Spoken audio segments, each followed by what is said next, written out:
네, 27절. 예수와 제자들이 빌립보 가이사랴 여러 마을로 나가실새 길에서 제자들에게 물어 이르시되 사람들이 나를 누구라고 하느냐.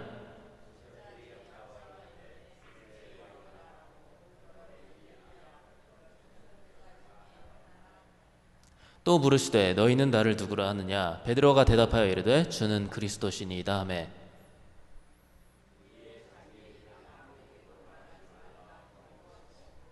인자가 많은 고난을 받고 장로들과 대제사장들과 서기관들에게 버림받아 죽임을 당하고 사흘 만에 살아나야 할 것을 비로소 그들에게 가르치시되.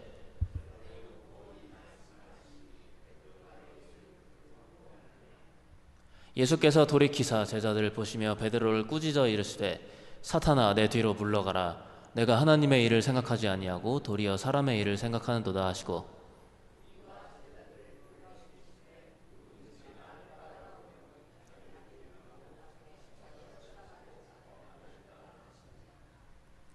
누구든지 자기 목숨을 구원하고자 하면 잃을 것이요 누구든지 나와 복음을 위하여 자기 목숨을 잃으면 구원하리라.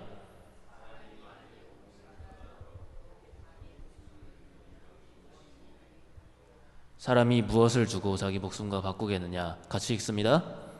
누군지 이 음란하고 죄 많은 세대에서 나와 내 말을 부끄러워하면 인자도 아버지의 영광을 거룩한 천사들과 함께 올 때 그 사람을 부끄러워하리라. 아멘.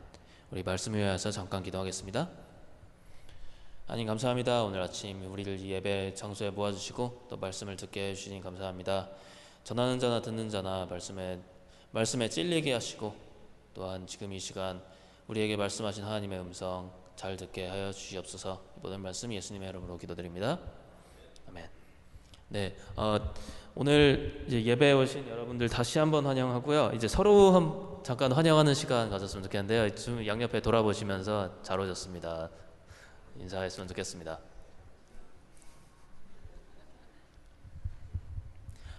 네, 오늘 본문 마태복음 8장 이제 27절에서 38절 여러분들께서 이제 익히 그 내용을 알고 계시는 말씀일 것입니다.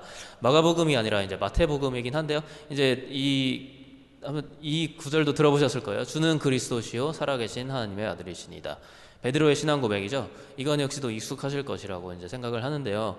저도 그 구절을 딱히 외운 적은 없습니다. 근데 어느 순간 이제 머릿속에서 나오는 걸 보면은 이제 자동으로 기억이 날 정도로 많이 들었구나 이제 싶은 그런 마음이 드는데요.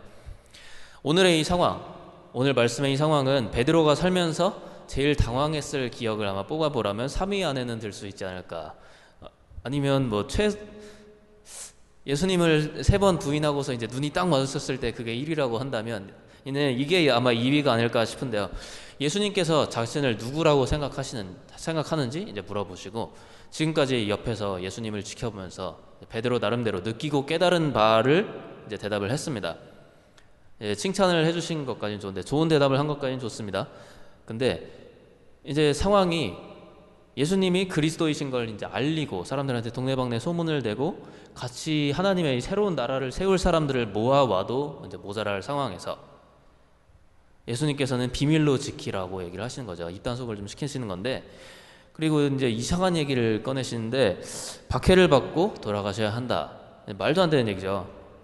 그래서 그만하시라고. 예수님 왜 이런 얘기를 하십니까? 그랬더니 사탄이랍니다. 사탄아 물러가라. 내 뒤로 물러가거라. 이 얼마 되지도 않은 짧은 시간이 아닙니까? 이 대화가 이어지는 이 시간 동안에 베드로가 이제 반석이 되었다가 이제 교회를 세우실 반석이 되었다가 이제 사단이 되었다가 베드로의 당혹스러움은 이제 우리가 상상할 수 있는 바를 좀 뛰어넘지 않을까 싶습니다. 오늘 성경 본문은요, 예수님과 베드로가 이제 하나님의 일을 생각하는 기준의 그 차이점과 그래서 이제 그것 때문에 일어난 두 사람 사이의 짧은 논쟁이라고 해야 될까요? 논쟁을 그리고 있습니다. 예수님께서 직접 자신을 따라오려면 이제 이렇게 해야 한다라고 얘기를 하시면서 제자란 어떤 사람이냐 하면 제자란 하나님의 기준에 맞춘 삶을 사는 사람인 것을 분명히 말씀을 해주시고 계십니다. 다시 한번 얘기를 드리죠. 제자란 하나님의 기준에 맞춘 삶을 사는 사람입니다. 본문은 이제 제가 오늘 얘기를 할 수 있는 것보다 이제 제자의 삶에 대해서 훨씬 더 많은 얘기를 하고 있는데요. 우리가 배울 수 있는 것은 많지만 이제 하나님의 기준에 따르는 삶이라는 것이 어떤 것인지 두 가지 정도로만 간단하게 정리해서 전해드리려고 합니다. 그 두 가지 중에 첫 번째는 바로 이것입니다. 하나님을 있는 그대로 아는 것입니다. 제자의 삶 그 첫 번째, 하나님을 있는 그대로 아는 것. 27절에서요, 예수님은 마을에서 마을로 가는 길, 이제 가이사랴 빌립보 그 지방에서 돌아다니시는 길 위에서 이제 제자들한테 갑작스러운 질문을 좀 던지십니다. 사람들이 나를 누구라고 하니? 아마 이거 뜬금없는 질문은 아니었을 겁니다. 예수님의 사역이 한참 진행 중이었고요. 마가복음이 이제 16장이니까 저희가 반 정도 오지 않았을까 벌써? 한참 진행 중인 이 사역, 그리고 예수님께 치유를 받은 사람들, 말씀을 들은 사람들, 기적을 보고 경험한 사람들이 이제 이미 엄청난 숫자가 됐고요. 그런 와중에 이 사람이 과연 누구인가? 이런 이적을 행하고 이렇게 권위 있는 가르침을 주는 사람이 대체 누구인가?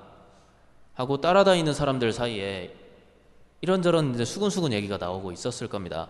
아마도 제자들 자신들도 선생님이라고 하긴 하는데 이거 과연 누구일까 하는 마음이 있지 않았을까요?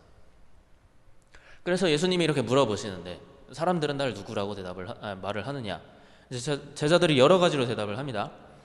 어떤 사람들은 좀 희한하게도 예수님이 세례 요한이라고 합니다. 세례 요한은 헤롯 왕의 심기를 좀 거스른, 정확히 말하면 헤롯 왕의 왕비의 심기를 거스른 탓에 목을 베어서 처형을 당한, 사실은 그들과 같은 시대의 사람들이죠. 그리고 예수님과는 나이 차이도 많이 안 납니다. 사촌형이니까요. 근데 이 예수님의 정체가 바로 이 세례 요한이다라고 이렇게 생각을 했던 거 보면, 예수님이 전하셨던 이제 하나님 나라의 말씀, 회개하라, 천국이 가까운, 때가 찼고 천국이 가까웠느니라, 이런 메시지가 어쩌면 큰 인상을 남겼을지도 모르겠습니다. 어떤 사람들은 예수님을 구약의 선지자 엘리야라고 하기도 합니다. 이제 죽음을 경험하지 않고 하늘로 올라갔으니까 이제 다시 내려왔다 뭐 이거겠죠. 이제 예수님의 정체에 대해서 그 정도의 확신이 없는 이제 다른 사람들은 선지자 중에 한 명 정도는 되겠지라고 생각을 했던 것 같습니다. 그리고 예수님은 여기에 이어서 이 중구난방의 대답을 들으시고는 이제 질문을 하십니다. 그럼 너희는 나를 누구라고 생각하느니? 사람들이 얘기하는 건 뭐 충분히 들었다. 뭐 세례 요한, 엘리야, 뭐 선지자, 뭐 많이 들었는데, 그러면 너희는 나를 누구라고 하냐? 내가 사역을 처음 시작했을 때부터 지금까지 따라다녔는데, 자, 너희 생각은 어떠니? 근데 흥미롭게도 복음서의 복음서의 저자죠. 마태, 마가, 누가 이 세 명 중에 단 한 명도 베드로를 제외하고 다른 사람의 대답을 기록하지는 않습니다. 베드로의 대답만이 기록이 되어 있죠. 우리가 그 이유를 추측해 볼 수밖에 없는데요. 아마도 제자들의 다른 이제 대답도 먼저 나왔던 답들과 그렇게 차이가 나지는 않았을 것 같습니다. 너희는 나를 누구라고 하니? 글쎄요, 선지자 아니십니까? 이 정도? 그런데 이제 베드로의 고백은 단연 튀는 것이죠. 주는 그리스도시니이다. 이건 마태복음의 기록을 그대로 읽어보면 주는 그리스도시요 살아계신 하나님의 아들이시니이다, 이 얘기입니다. 그리고 예수님께서 기뻐하시면서 베드로에게 대답하시는 것이 다음과 같습니다. 마태복음 16장 17절에서 19절 읽어드리겠습니다. 예수께서 대답하여 이르시되 바요나 시몬아, 내가 복이 있도다. 이를 내게 알게 하니는 혈육이 아니요 하늘에 계신 내 아버지시니라. 또 내가 내게 이르노니 너는 베드로라. 내가 이 반석 위에 내 교회를 세우리니 음부의 권세가 이기지 못하리라. 내가 천국 열쇠를 내게 주리니 내가 땅에서 무엇이든지 매면 하늘에서도 매일 것이요 내가 땅에서 무엇이든지 풀면 하늘에서도 풀리리라 하시고, 예수님이 그리스도이신 것을 아는 건 사람의 힘으로는 할 수 없다라는 것이죠. 그리고 이제 카톨릭 쪽으로 가보면 이 말씀을 근거로 해서 이제 베드로를 통하여서 교회가 세워졌기 때문에 베드로는 뭐 초대 교황이다 이렇게 얘기하기도 합니다. 예수님께 이제 정말 큰 칭찬을 받은 거죠. 너에게 복이 있구나. 내가 복이 있도다. 내가 너의 위에 너를 통하여서 교회를 세울 것이니 음부의 권세가 이것을 이기지 못할 것이다. 큰 이제 축복의 말, 칭찬의 말을 하시고 나서 의아하게도, 정말 이상하게도 입단속을 바로 시키십니다. 아무한테도 이 얘기하면 안 된다. 그 말이 맞는데 얘기하면 안 돼. 뭔가 이상하지 않습니까? 사람들은 날 누구라고 부르냐? 그리스도신데요. 그 말 하면 안 된다. 답은 맞는데 하면 안 돼. 뭔가 이상하지 않습니까? 그런데 그거는 예수님 스스로가 아직까지도 이 포인트까지도 그리스도의 진정한 사역이 무엇인지를 얘기하지 않으셨기 때문일 겁니다. 그리스도나 혹은 메시아라고 하면 그 시절의 유대인들이 가지고 있었던 그 떠올렸던 이미지, 왕국을 세우고 그 민족을 구원할 그 민족적인 메시아의 이미지를 제자들이 그대로 가지고 있었기 때문에 그 오해가 풀리기 전까지, 그 이미지가 깨지기 전까지는 예수님께서 그리스도시라는 것이 차라리 안 드러나는 편이 좋았다는 것이죠. 제자들 중에 최소한 한 명이라도, 베드로의 한 명이라도 자기가 누구인지 이제 정확하게 알고 고백을 한 후에야, 비로소 그 후에야 예수님께서는 자기 역할을 말씀을 하기 시작하십니다. 서기관들과 대제사장들과 다른 사람들에게 버림을 받고 죽으셔야 한다라는 것이죠. 다른 오해가 생기지 않게 예수님께서 평소에 비유로 즐겨 말씀을 하시는데 비유조차도 쓰시지 않고 이제 있는 그대로 드러내놓고, 본문에 따르면 이제 그렇게 얘기를 하시는 거죠. 딱 펴놓고 얘기하시는 겁니다. 테이블에 카드를 다 올려놓고. 그리고 아니나 다를까, 예수님께서 그리스도의 진정한 사역이 무엇인지, 그리스도의 진정한 사역이 바로 이 십자가이다라는 것을 드러내셨을 때 베드로조차 그 말씀을 받아들이지 못합니다. 그리스도께서, 메시아께서 우리 유대민족의 지도자들한테, 이제 장로들, 서기관들, 제사장들 이런 사람들한테 버림을 받으셔야 된다고요? 그리고 죽으셔야 된다고요? 말도 안 되는 얘기입니다. 예수님 그런 말씀, 뭔가 착각하신 게 틀림없습니다. 그런 말씀 하지도 마십시오. 큰일 납니다. 베드로의 마음속에서는, 그리고 다른 제자들의 마음속에서도 마찬가지로 그리스도란 그런 존재가 아니었던 것이죠. 그런 건 그리스도의 사역이 아니다라는 것이죠. 죽는다뇨? 말도 안 됩니다. 나라 세우기도 바쁜데 죽는다니 무슨 소리입니까? 민족을 연합을 해도 모자라는 이때 제사장들과 서기관들, 이 종교 지도자들, 이 존경받는 이 사람들한테 버림을 받다뇨? 말도 안 되는 얘기입니다. 예수님 무슨 말씀이십니까? 예수님께서 분명히 풀어놓으셨다고 얘기를 합니다. 그대로 드러내놓고 얘기를 하셨다고 그래요. 그런데도 그 명확하게 해주신 그 말씀을 받아들일 수 없는 것이죠. 베드로의 신앙 고백은 확고했습니다. 그리고 분명히 귀중했던 것입니다. 그런데 그 베드로 자신이 하나님에 대해서 품고 있던 기대, 그 기대감, 그리고 예수님에 대해서 자기가 품고 있던 기대감, 내가 이만큼 하시는 걸 봤는데 뭔가 큰 일을 하실 분이겠지, 이 기대감을 버릴 수는 없었던 것이죠. 기대감을 푸는 것 자체는 나쁜 일이 아닙니다. 기대를 하게 되죠. 그런데 예수님께서는 그렇더라도 그 기대를 깨셔야만 했던 것이죠. 자신을 이제 꾸짖는다, 여기서는 항변한다라고 나와 있지 않습니까? 근데 베드로를 예수님이 꾸짖었다라고 얘기하신 그 말과 베드로가 예수님께 항변했다고 한 그 말이 사실은 같은 말입니다. 베드로가 예수님을 꾸짖었던 겁니다. 말도 안 되는 얘기 하지 말아요. 무슨 소리입니까, 선생님? 그런데 그 베드로를 예수님이 아주 엄하게 질책을 하시죠. 사단아, 내 뒤로 물러가라. 하나님이 우리의 기대와 다르게 행동하시는 것을 경험해 보신 적이 있으십니까? 하나님의 뜻이 무엇인지 이제 기도하면서 간구하면서 구했는데 정작 하나님의 뜻이 드러났을 때 하나님의 그 뜻이, 그 계획이 우리의 기대와 우리의 예상과 우리의 계획과 우리의 뜻과는 정말 이만큼이나 벗어나 있을 때 혹시 그런 적이 있으십니까? 그럴 때 우리의 마음이 어떻던가요? 그건 아니야. 내가 생각하는 거 사실 그거 아니었어. 그럴 때 우리의 반응은 어땠습니까? 저 같은 경우는 사실 분노를 했었죠. 성질을 좀 부렸습니다. 하나님, 미국에 오게 하시지 않았습니까?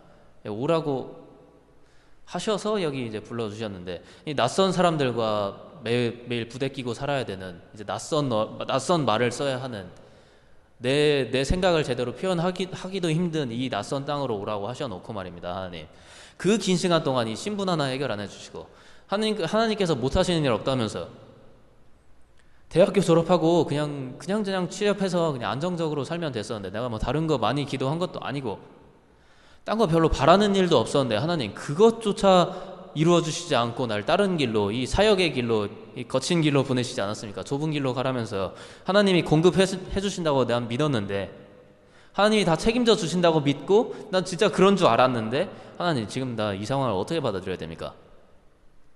하나님 나의 도움이시라면서요. 성경에서도 그렇게 나와 있잖아요. 나의 도움이시라면서. 근데 맞습니까 진짜로?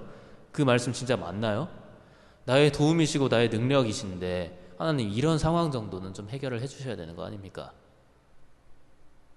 제 마음속에 떠올랐던 그 많은 말들을 좀 굉장히 순화해서 표현을 해봤습니다. 제자의 삶에서 굉장히 중요한 부분 중에 하나는 내가 생각하는 내 마음속의 하나님과 내가 실제로 살면서 만나는 하나님, 내가 생각하는 하나님의 뜻과 하나님께서 품고 계시는 그 하나님의 뜻 사이의 차이를 좁혀나가는 길입니다. 베드로가 제자가 아니었다면 사람들이 예수님에 대해서 그 얼마나 많은 오해를 가지고 있었습니까? 근데 베드로가 제자가 아니었다면 예수님은 굳이 베드로를 혼내시면서까지 그 오해를 바로잡아 주시려고는 하지 않았을 겁니다. 제자들의 삶 속에 있는 그들의 안에 갇혀 있는 그 하나님의 이미지, 메시아의 이미지, 그리스도의 이미지가 말씀을 통하여서, 기도를 통하여서 우리의 삶의 그 다양한 자리에서 만나는 인격체 하나님, 살아 움직이시는 하나님을 통하여서 끊임없이 변화하고 고쳐지는 과정이 그 제자의 삶 속에는 항상 있고 또한 있어야 됩니다. 하나님을 이제 요만한 상자 속에 이제 가둬둔 채로 말입니다. 하나님, 당신은 이런 분이니까요. 내가 알고 있는 당신은 이런 분이니까 이렇게 해주세요. 혹은 하나님 이렇게 하셔야 됩니다. 이제 하나님 멱살을 잡고 막 이렇게 흔들면서 하나님 이렇게 하셔야 돼요. 안 그러시면 안 돼요. 이렇게 하나님을 아는 것이 아니고요. 하나님, 당신은 정말 성경이 드러나는 대로, 성경이 드러내는 대로, 성경이 말씀하는 대로 이 말씀 그대로의 하나님이 맞습니까? 그런 분이 맞습니까?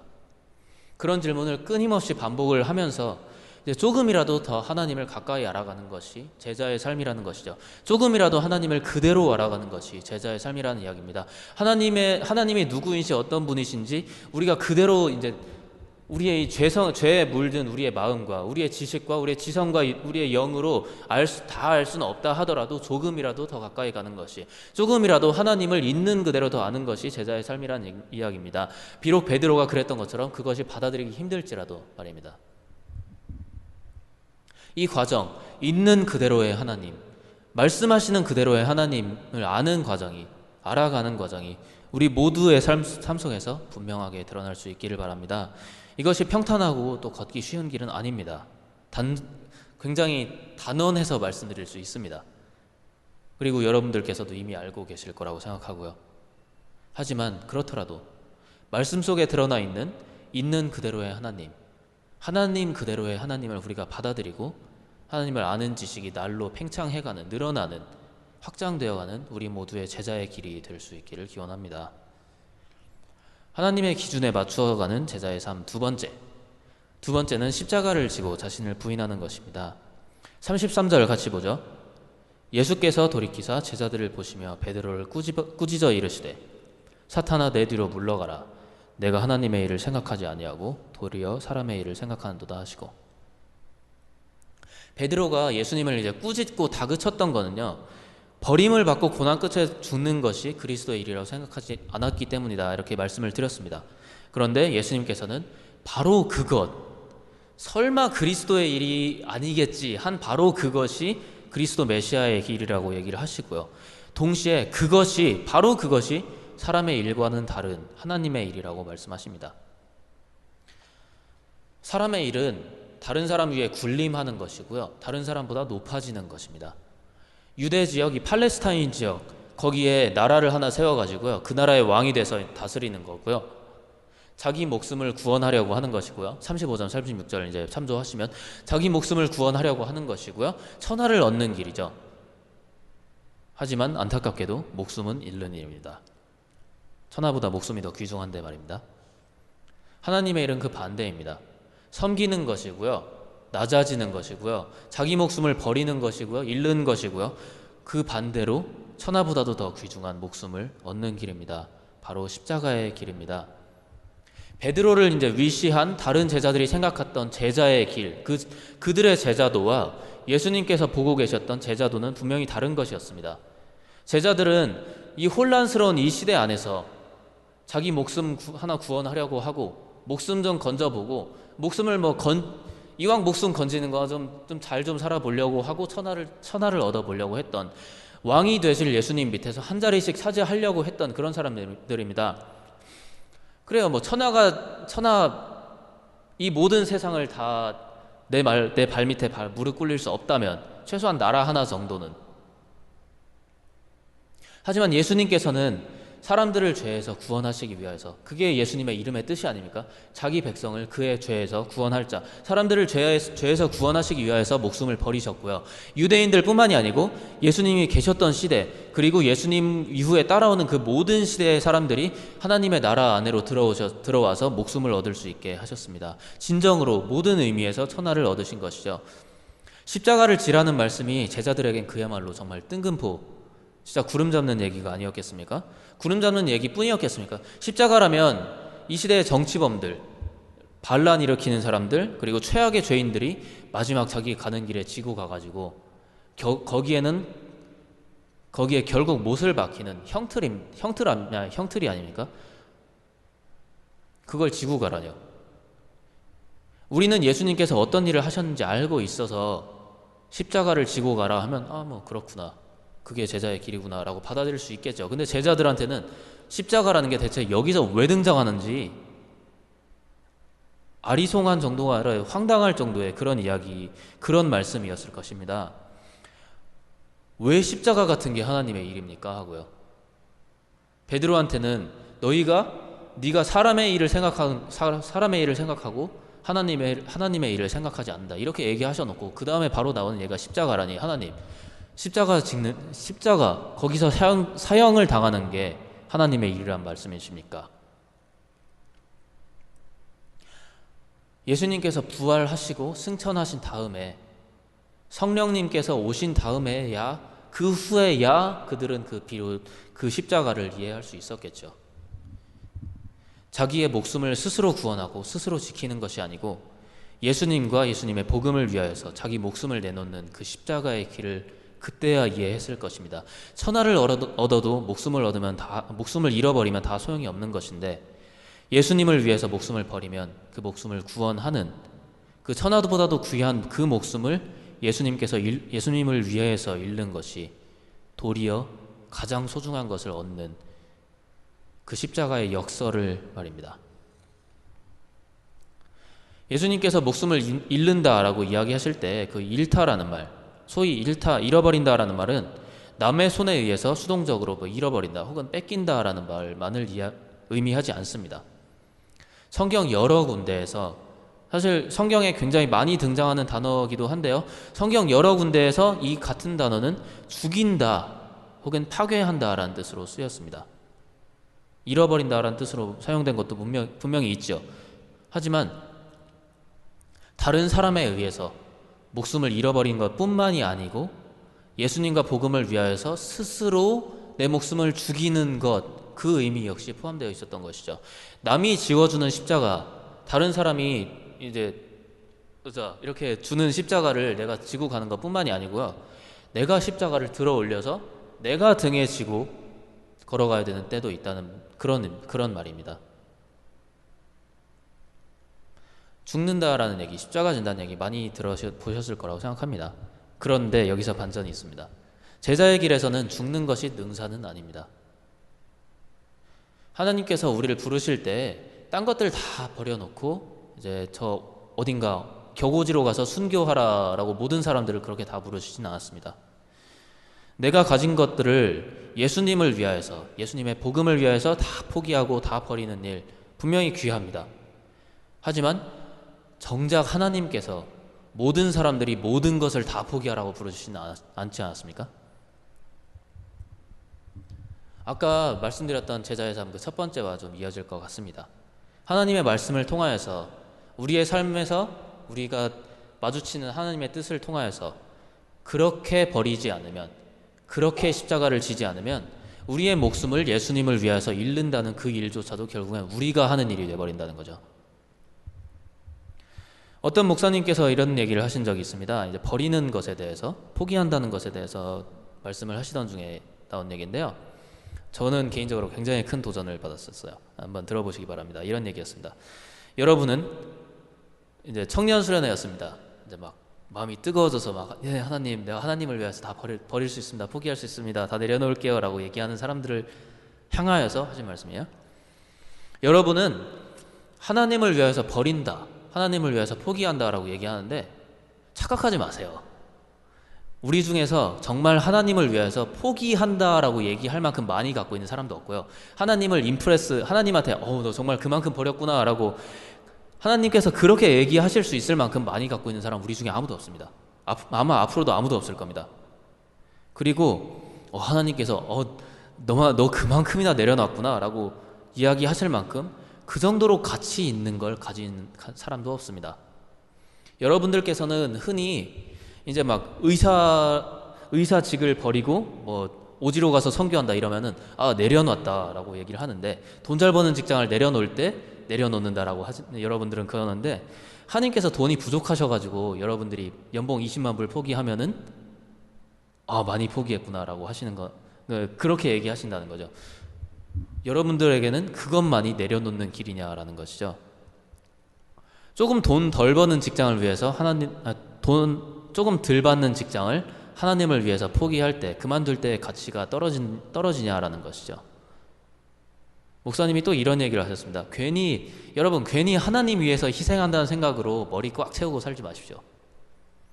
버리라고 하시면 그때 버리시면 됩니다. 저는 좀 충격을 받았습니다. 버리는 게 필요하구나, 버려야 되는구나, 포기해야 되는구나, 내려놔야 되는구나 라고 쭉 생각을 하면서 살았는데, 여러분이 아무리 버려도 그 버리는 것 자체로, 여러분이 포기하고 가지지 않은 것 그 자체로 하나님이 감동 받으시는 게 아니니까 버리라고 하실 때 버리는 걸로 충분하다라고요. 결국엔 예수님의 발자취를 따라가면서, 예수님의 뜻을 따라가면서, 예수님의 삶을 따라가면서 순종하는 것이 십자가를 지고 또 자신을 부인하는 일일 것입니다. 지고 가라고 하시는 것을 지고 가라고 하시는 때에 짊어지고요, 버리라고 하시는 것을 버리라고 하시는 때에 버리는 것이죠. 괜히 시키지도 않은 거 한다고 하나님 나 이것도 버릴게요, 저것도 버릴게요, 야 그거 내가 너한테 준 거야, 이러지 말고요. 오늘 본문의 마지막에서 예수님은 예수님과 그의 말을 부끄러워하는 것에 대해서 경고를 하십니다. 십자가의 길을 걷는 것, 제자의 삶을 사는 것은 예수님과 예수님의 말씀이, 그 복음이 세상 다른 어떤 것보다도 더 가치 있다고 믿지 않고서는 불가능한 일일 겁니다. 베드로와 다른 제자들, 그리고 예수님을 따랐던 이 많은 사람들을 고난을 받고 버림을 받아서 죽임을 당하는 그런 일이 그리스도에게는 부끄러운 일이다, 내가 따르는 메시아에게는 부끄러운 일이다 라고 생각했을지도 모르는 일입니다. 당당하게 이제 이름을 알리고 사람을 모아서 왕국을 세우고 로마를 패퇴시켜야 되는 그 메시아에게는 어울리지 않는다, 이렇게 생각했을지도 모릅니다. 하나님의 일, 하나님의 가치는 하나님의 기준에서 볼 때만 이해할 수 있는 것인데, 제자들은 이 시점에선 적어도 하나님의 기준이 어떤 것인지는 생각조차 하지 않았기 때문이죠. 하나님의 기준에 맞추어서 가는 그런 제자의 삶을 함께 살아내시기를 소원합니다. 생명력 있는 하나님의 말씀이 우리가 생각하는, 그리고 우리가 받아들이고 있는 하나님의 그 모습을, 하나님의 이미지를 있는 그대로의 하나님의 모습으로 조금씩 변화시켜 나가고요, 가장 소중한 예수님과 그리고 그 예수님의 복음을 부끄러워하지 않고 생명을 버림으로써, 생명을 잃음으로써 생명을 구하는 그 십자가를 짊어지는 우리 성도 여러분들 다 같이 되시기를 기원합니다. 우리 함께 기도하겠습니다. 하나님께서 말씀하시는 삶이 우리가 생각하는 그런 삶과는 좀 다를 수도 있습니다. 하나님, 우리에게 살라고 하시는 삶이 우리가 하나님께서 나에게 이렇게 살라고 하셨다라고 생각하는 그 삶과 다를 수도 있습니다. 하나님, 우리가 하나님의 뜻을, 그리고 하나님 자신을 똑바로 알고 그리고 순종함으로써 우리의 십자가를 질 수 있기 원합니다. 우리 같이 기도하겠습니다.